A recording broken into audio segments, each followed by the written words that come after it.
ভোটের আগে হিন্দুত্বের শান, বিজেপি তৃণমূল তরজাতুঙ্গে। अभिभक्तं विभक्तेषु तज्ज्ञानं विद्धि सात्विकम्। ব্রিগেডে 5 লক্ষ কণ্ঠে গীতা পাঠ, উদ্যোক্তা সনাতন সংস্কৃতি সংসদ। রবিবারের এই অনুষ্ঠানে যোগ দেন বঙ্গ বিজেপির শীর্ষ নেতারা। গীতা শুধুমাত্র হিন্দুদের ধর্মগ্রন্থ নয়, গীতা একটি বিজ্ঞান। সাত্বিক পরিবার থেকে আসি। আমার শালগ্রাম, শিলা, তুলসী, গীতা, রামায়ণ, মহাভারত, বেদ, উপনিষদ এগুলো পড়তে হয়, জানতে হয়। কিছুটা আমরা ত্রুটিযুক্ত মানুষ, কিছুটা শেখার চেষ্টা করি। গীতা আমাদের শ্রদ্ধার জায়গা, সম্মানের জায়গা। সমস্ত ধর্মগ্রন্থকে যেমন শ্রদ্ধা করি, গীতা আমাদের পরম প্রিয়।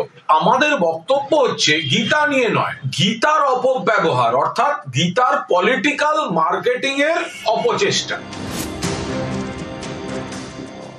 ভারতবর্ষের মাটিতে, শ্রীকৃষ্ণের মাটিতে গীতা পাঠ হবে, তো স্বাভাবিক ব্যাপার। এখন তার জন্য সংঘবদ্ধ হতে হচ্ছে মানুষকে, আর বিভিন্ন সমালোচনার সম্মুখীন হতে হচ্ছে। এটাই প্রমাণ করছে এই মুহূর্তে পশ্চিমবঙ্গের অবস্থা কোথায় এসে পৌঁছেছে।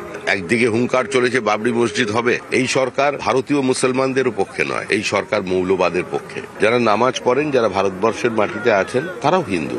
ফাঁকা, পুরো ফাঁকা। 5 লক্ষ সব ফালতু কথা বলছে, একদম ফাঁকা। পশ্চিমবাংলায় বিজেপি 5 লক্ষ লোক একসঙ্গে দেখতেও পাবে না, জানেই না 5 লক্ষটার কথা, অঙ্কটাই জানে না।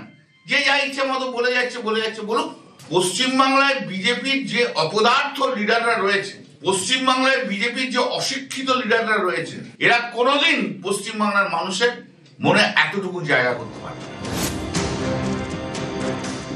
নির্বাচনের সাথে গীতা পাঠের কোনো ডাইরেক্ট সম্পর্ক নেই। রাজনীতির মতো থাকবে, গীতা তো শাশ্বত। ভারতবর্ষের চিন্তাধারায় রাজনীতি তো ধর্মের বাইরে যাওয়া সম্ভব নয়। আমরা ধর্ম বলতে যা বুঝি সেটা রিলিজিয়ান নয়, তো ধর্ম নিয়েই রাজনীতি হবে, এটাই স্বাভাবিক। ভারতবর্ষে রাজনীতি কিভাবে চলবে তারও ধর্ম বলা আছে। বিজেপি তার রাজ্য সভাপতি এই গীতা পাঠের অনুষ্ঠানে গিয়ে রাজনীতি ধর্মের আগুনে রুটি শেখছে। বাংলার মানুষ ধর্মের আগুনে রুটি শেখা পছন্দ করে না। এই বাংলার মাটি রবীন্দ্রনাথের মাটি, এই বাংলার মাটি নজরুল ইসলামের মাটি। এই বাংলায় লালন ফকিরের কথা চলবে, এই বাংলায় শ্রী চৈতন্যদেবের কথা চলবে। আর এই অসভ্য রাজনীতি, ধর্মকে ব্যবহার করে রাজনীতি, বাংলার মানুষ 2026-এ জবাব দেবে।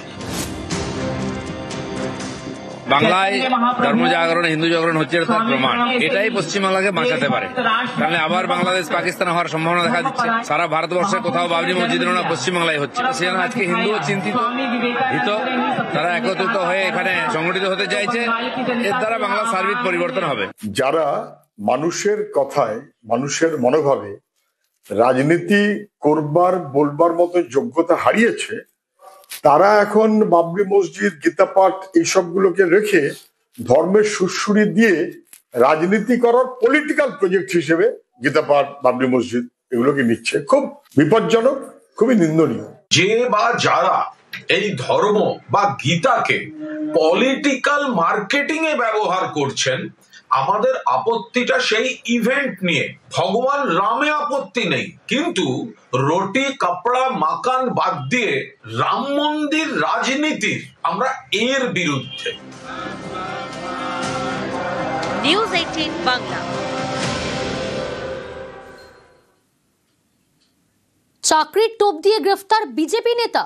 কল্যাণী এমসে চাকরি দেওয়ার নামে প্রতারণা, চাকরির টোপ দিয়ে গ্রেফতার বিজেপি নেতা। রঞ্জিত রয়েছে টেলিফোন লাইনে। রঞ্জিত, কিভাবে পুলিশের জালে অভিযুক্ত, কিভাবে পর্দাফাঁস?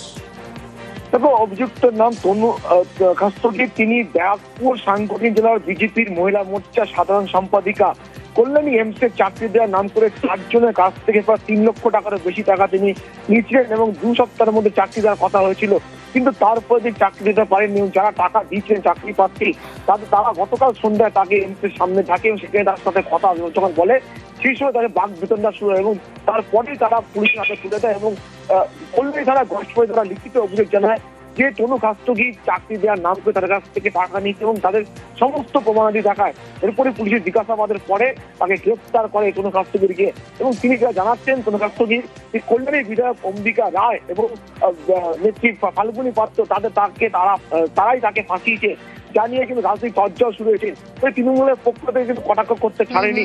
তবে বিজেপি বিধায়ক অম্বিকা রায় তিনি সম্পূর্ণ অভিযোগ অস্বীকার করেছে এবং কোনো কাছ থেকে বারবার দাবি করছেন যে তাকে ফাঁসানো হয়েছে, তিনি কোনো টাকা নেননি, তিনি টাকা দেন, এই বক্তব্য কিন্তু তার স্পষ্ট ছিল। এই নিয়ে কিন্তু তদন্ত শুরু করেছে কল্যাণী থানার পুলিশ। ইতিমধ্যে তাকে গ্রেফতার করে কল্যাণী আদালতে তোলা হয়েছে। বেশ, অনু কাস্তরি হালিশহর বাড়ি।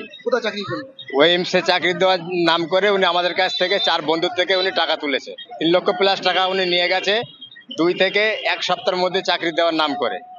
বিগত 8 মাস হয়ে গেছে, ওরা কোনো উনি কাজের কোনো সংস্থা করতে পারেনি। আমরা 4 মাস আগের থেকে বলছি যে টাকা ব্যাক করো, টাকা ব্যাক করো, টাকা ফেরত দাও। উনি আজ দেবো কাল দেবো করে আমাদেরকে 8 মাস ঘোরাচ্ছে। না পেরে ওনাকে কালকে পুলিশ প্রশাসনের হাতে ওনাকে কালকে তুলে দিয়েছি। ফাল্গুনি পাত্রের চাল, ঠিক আছে? কল্যাণী সবাই জানে, সব জায়গায় পুরো পোস্টার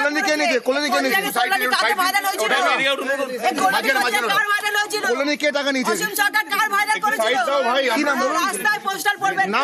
টাকা আমি নিইনি 1 পয়সাও। আমি কেমন টাকা নেবো? আমি টাকা লোককে দিই, আমি কারোর কাছে টাকা নিই না। ফাল্গুনি পাত্র, নীলিমা বিশ্বাস, এরা কেউ সুরক্ষিত নয়। সব টাকা দিয়ে আমাকে ভাসিয়েছে।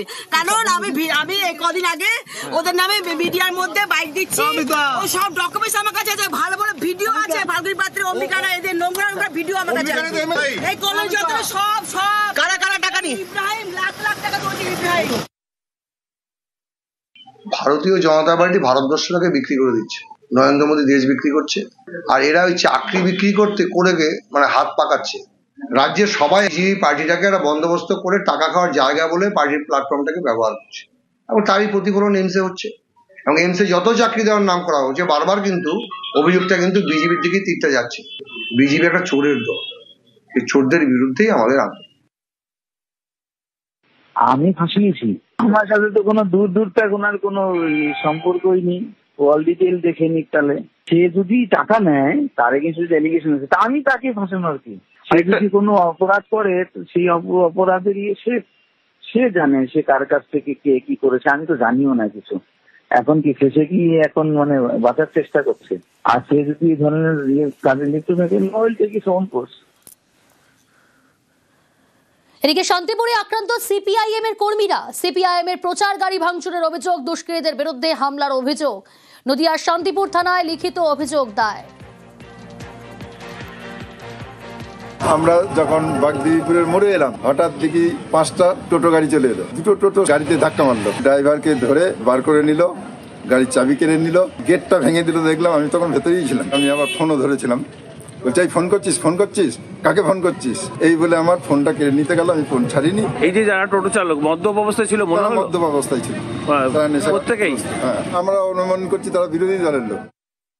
যারা টোটো চালায় যে প্রত্যেকেই যে তৃণমূল করে, এটা ভাবনাটা ভুল। হয়তো দেখা গেল যে টোটোওয়ালাদের সঙ্গে ওই প্রচারের গাড়ির সঙ্গে যেটা ঝামেলা হয়েছে, দেখা গেল তার সঙ্গে অন্য কোনো বিবাদ থাকতে পারে, সেই রাগটা পুষে রেখে তারা মারধর করতে পারে।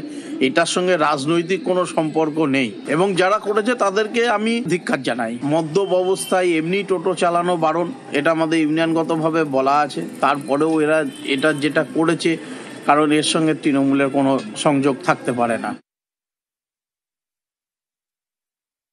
করে উত্তেজনা, প্রতিবাদ করায় মারধরের অভিযোগ। বারাসাতের 18 নম্বর ওয়ার্ডের কাজীপাড়ার ঘটনা। 100 বছরের পুরনো মাঠকে ব্যক্তিগত সম্পত্তি দাবি, মাঠ দখলের চেষ্টার অভিযোগে উত্তেজনা পরিস্থিতি।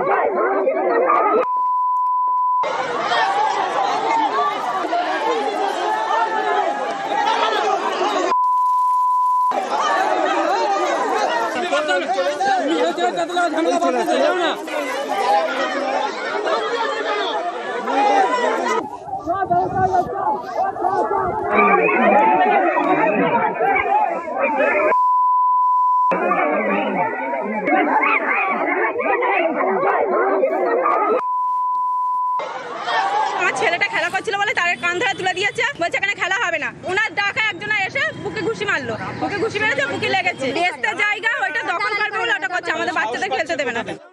আমরা যে মাঠটা খেলায় দীর্ঘ আমরা ছোটবেলা থেকে খেলাচ্ছি মাঠটা 30-35 বছর ধরে। আর আব্বাস সে আমাদের বলছে আমার মাঠের জমির দলিল আছে, আমি ঘিরবো। তাহলে আব্বাস ভাই কাগজপত্র তুমি ফেলো, তোমার জমি হলে আমরা গ্রামবাসী আমরা সব ছেলেরাই থেকে তোমার জমি বাউন্ডারি দিয়ে দেবো। ও বললো তোর কি করার আছে করে নিস, আমি সকালে জমি ঘিরবো। আমরা সকালে যে যার মতন কাজে বেরিয়ে যাই, আমাদের ছেলেপিলেরা খেলায় এসে ও আতাল মাতাল ডেকে নিয়ে এসে আমার ছেলেপিলেদের অ্যাটাক করে। মোবারক আলী, আব্বাসের ছেলে, আব্বাসের বউ, রফিকুল, 5 জন